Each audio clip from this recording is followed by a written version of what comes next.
बिस्मिल्लाहिर्रहमानिर्रहीम अस्सलाम वालेकुम। तो आज हम क्वेश्चन सॉल्व करने जा रहे हैं 5.35। तो ये हमारे पास सामने क्वेश्चन है और फाइनली ये हमारे पास पूरा जैसे लॉन्ग क्वेश्चन आपके पास एग्जाम्स में आता है वैसे ही आया, जिसमें लेस पेयर पार्शियस और हमारे पास फिशर का प्राइस इंडेक्स नंबर फाइंड करने को कहा हुआ है। तो ये इस तरह आपके पास क्वेश्चन आएगा कि इसमें तीनों चीज़ हमें फाइंड करनी होगी, ठीक है। तो ये इतना ज़्यादा मुश्किल नहीं है, बहुत आसान है।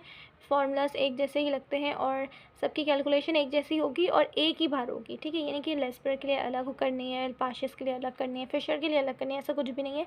एक ही बार होगी, जैसे हम अपने प्रीवियस क्वेश्चन में भी करते आए हैं। जैसे शुरू में मैंने आपको कैलकुलेशन बताई है। तो सबसे पहले हमने क्या देखना होता है, एयर्स देखना होता है, जो कि हमारे पास एक करंट, एक हमारे पास बेस ईयर है और उसमें हमारे पास एक ईयर में एक प्राइस और क्वांटिटी होनी चाहिए, जैसे कि यहाँ पर है ऑलरेडी और हमारे पास प्रीवियस क्वेश्चन में भी थी। अगर आपने क्वेश्चन नहीं देखा तो आप देख सकते हैं, मेरे चैनल पे आपको इसकी वीडियो मिल जाएगी। ये हमारे पास क्वेश्चन है 5.34। ये भी मैंने सॉल्व करवाया है, उसके पहले के जितने भी क्वेश्चन हैं वो सारे मैंने सॉल्व करवाए हैं। आपको मेरे चैनल पे इसकी वीडियोस मिल जाएंगी।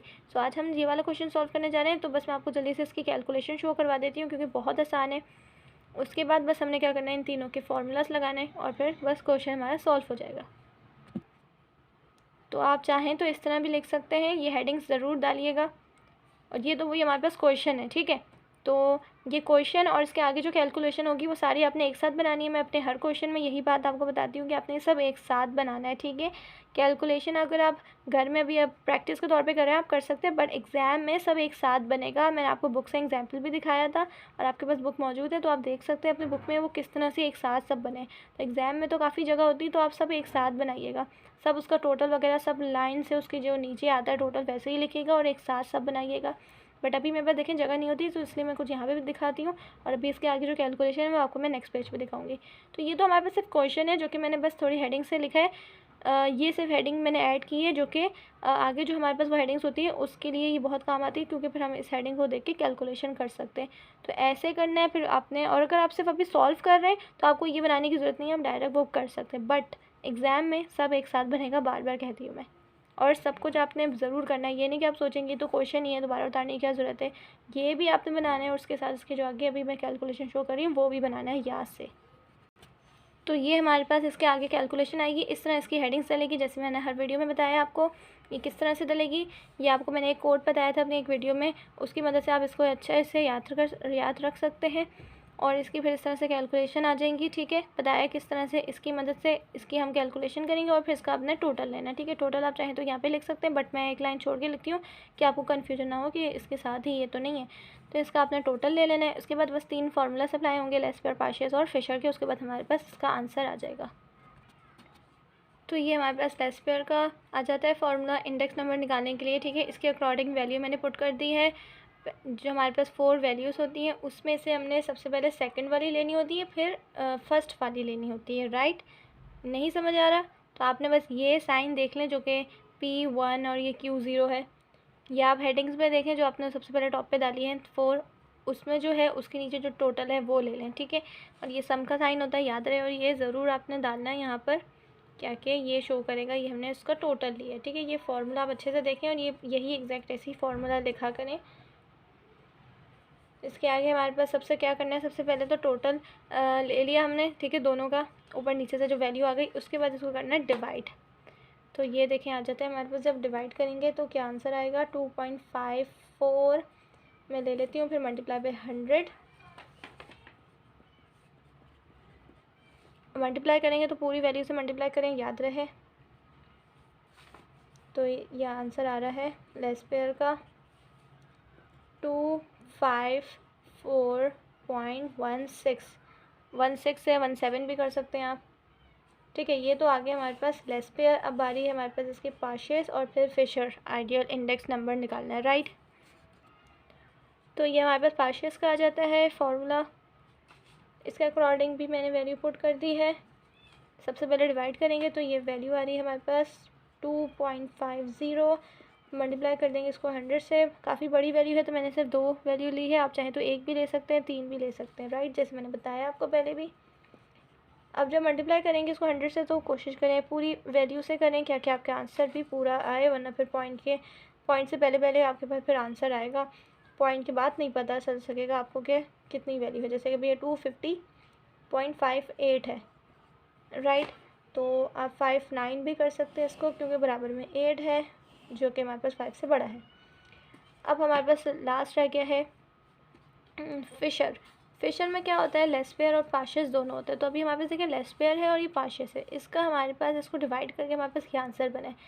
तो जब आपके पास ये होगा ना, जब आपने लेस पेयर और पार्शियस दोनों निकाल लिया, तो आपके लिए फिशर के लिए कैलकुलेटर को हाथ लगाने की ज़रूरत नहीं पड़ेगी, क्योंकि आपने बस यहाँ से वैल्यू बस लिखनी है और फिर लास्ट में आगे बस एक बार आपको कैलकुलेटर को हाथ लगाना पड़ेगा, सिर्फ लास्ट में, जैसे कि मैं आपको करके दिखाती हूँ। सो ये हमारे पास फॉर्मूला है, इसमें हमने क्या करना है, किस तरह से वैल्यू पुट करनी है। तो जैसे मैंने आपको बताया कि आपने जब पार्शियस और लेस पेयर निकाल लिया होगा, जैसे कि ये है, तो आपको पता है कि ये वैल्यू लेनी है और हमने ये वैल्यू लेनी है। तो आप बस सिंपल इसको अपने पहले वाले आंसर को देखकर यहाँ पे लिख सकते हैं। और अगर आप वैसे लिखेंगे जैसे पहले भी मैंने फिशर का जब क्वेश्चन सॉल्व करवाया था ना, उसमें भी मैंने बताया था, तो ये भी वैसे ही है। मतलब आप यहाँ से देख लें क्वेश्चन को या पूरा उसको देख देख के लिखें, वैसे भी सेम होगा ये, राइट। तो ये अगर आपके पास सामने होगा तो आप देख के इस तरह लिख सकते हैं इसको।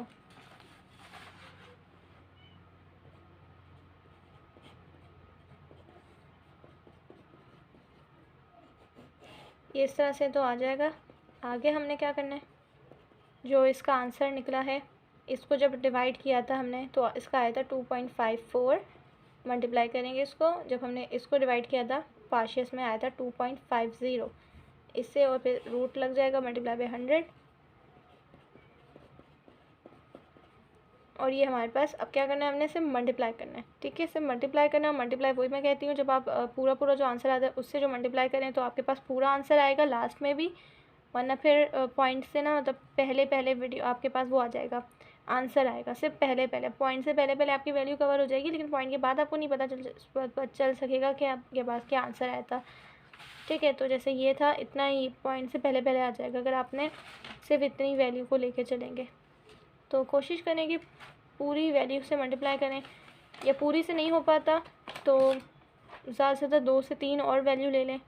ये है 2.54, इसके अगर आगे थोड़ी और वैल्यू ले सकें तो ले लें। लिखने की अगर ज़रूरत नहीं है तो ना लिखें, सिर्फ 2 वैल्यू लिख लें। बट जब आप मल्टीप्लाई करने लगें तो आप ले लें जितनी आप ले सकें, और फिर उससे आंसर आपका देखें कितना आता है, कि पॉइंट से बात आ रहा है कि नहीं आ रहा है, या पॉइंट से वही पहले वैल्यू आ रही है। तो मैं पूरी वैल्यू लेके मल्टीप्लाई करूँगी क्या कि मैं आपको दिखा सकूँ कि कितना आ रहा है, और फिर कैलकुलेटर में भी दिखा दूँगी, और बुक में तो आपके फिर आंसर फिर वही आएगा जो कैलकुलेटर में आता है। तो ये मैंने पूरी वैल्यू को देखे मल्टीप्लाई करूँगी, ये भी पूरी वैल्यू से और ये भी पूरी, ठीक है। तो अगर आप पूरी वैल्यू नहीं करेंगे तो आपका आंसर मैंने बताया छोटा आ सकता है, मतलब बुक के अकॉर्डिंग होगा, बट वो पॉइंट से पहले वैल्यू कवर होगी, पॉइंट के बाद नहीं पता चलेगा आपको कि कितनी क्या वैल्यू होगी। तो ये तो मैंने पूरी वैल्यू से देखें कर रही हूँ मैं। तो ये देखें फिर पूरा ही आंसर हमारे पास आ रहा है, यानी कि जो इसको और इसको डिवाइड करके जो वैल्यू आई थी मैंने उसको पूरी वैल्यू से आपस में मल्टीप्लाई करवाया। तो ये देखें इसकी वैल्यू भी कितनी आ रही है, बट मैं पूरी नहीं लिख रही, सिर्फ थोड़ी सी लिख रही हूँ, 36 तक लिख रही हूँ, ठीक है। 6.36 ये रूट में अब लग जाएगा। अब तो फिर आसान है, क्या करना है हमने, सिंपल इसको ये प्रेस करना है, ये आंसर हमारे पास आ जाएगा। ये आ जाता है हमारे पास 52।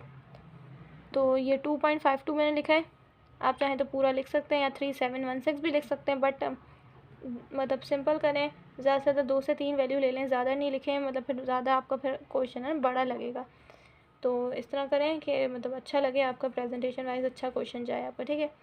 तो ये देखें इसका आंसर हमारे पास अब आने वाला है, बस मल्टीप्लाई कर देंगे, मल्टीप्लाई करेंगे तो पूरी वैल्यू से मल्टीप्लाई करें तो आपका आंसर पूरा आ सके। तो ये है 252.37, 252.37। तो ये है इसका आंसर फिशर का, फिशर भी आ गया और लेस पेयर भी और पार्शियस भी। सो आई होप आपको समझ में आ गया होगा। ये बस आपने क्या करना है, जब आपने लेस पेयर और पार्शियस निकाल लेंगे तो आपने इसको देखते देखते चलना है, और बस एक जगह बस आपको कैलकुलेशन अच्छे से देखनी होगी, वो यही वाली है जैसे मैंने आपको बताया। तो आप हाफ़ वैल्यू से मल्टीप्लाई कर लें और यहाँ से भी हाफ़ वैल्यू ले लें, ज़रूरी नहीं है कि पूरी कैलकुलेटर में जितनी वैल्यू आ रही है पूरी लें, मतलब हाफ़ ले लें इससे भी और इससे भी, फिर उसको आपस में मल्टीप्लाई कर दें, और लिखना चाहते हैं तो लिख लें वो भी पूरी वैल्यू, बट वो फिर आगे लंबी चली जाएगी। तो आप देख लें जो आपको सही लगे, कि यहाँ पर देखें जिस तरह मैंने 2 वैल्यू ली है तो सही लग रहा है, अगर आप ज़्यादा से ज़्यादा वैल्यू लेंगे तो आपका क्वेश्चन ऐसे लंबा आगे चले जाएगा। ठीक है, तो आप देख लें और फिर आपके पास देखें इस तरह पूरा आंसर आएगा कैलकुलेटर में भी। तो आप देख लें, आप बुक में भी चेक करें तो आपके पास आंसर बिल्कुल एग्जैक्ट ऐसे ही होगा, यही आया होगा।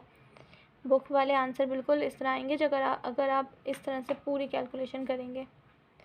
ठीक है, तो हो सकेगा एंड में कोई एक नंबर मिसप्लेस हो जाएगा, बट आपका फिर भी आंसर सही कहलाएगा। अगर पॉइंट के बाद वैल्यू आ रही है तो पॉइंट से पहले पहले आ रही है तो आप कोशिश करें उसमें पॉइंट के बाद भी वैल्यू मतलब देख लें कितनी आ रही है, 1 से 2 वैल्यू लिखें ज़रूर अपने आंसर में, क्योंकि आपकी बुक में ऐसे आंसर है जो कि पॉइंट के बाद भी वैल्यू लिखी होती है, पॉइंट से पहले नहीं कवर होता आंसर, पॉइंट के बाद भी वैल्यू लिखी है तो आप हमने भी यहाँ लिखना है। ठीक है, तो ये भी देखें आंसर बिल्कुल आपके बुक के अकॉर्डिंग है। आई होप आपको समझ में आ गए होंगे। कोई क्वेश्चन है इसके रिलेटेड कुछ समझ में नहीं आ रहा तो आप कर लें मुझसे क्वेश्चन, इंशाल्लाह मैं आपको बता दूंगी, आपकी प्रॉब्लम सॉल्व करने की कोशिश करूँगी। ठीक है, सो मेरी तो यही कोशिश होती है कि मैं अच्छे से क्वेश्चन समझा सकूँ।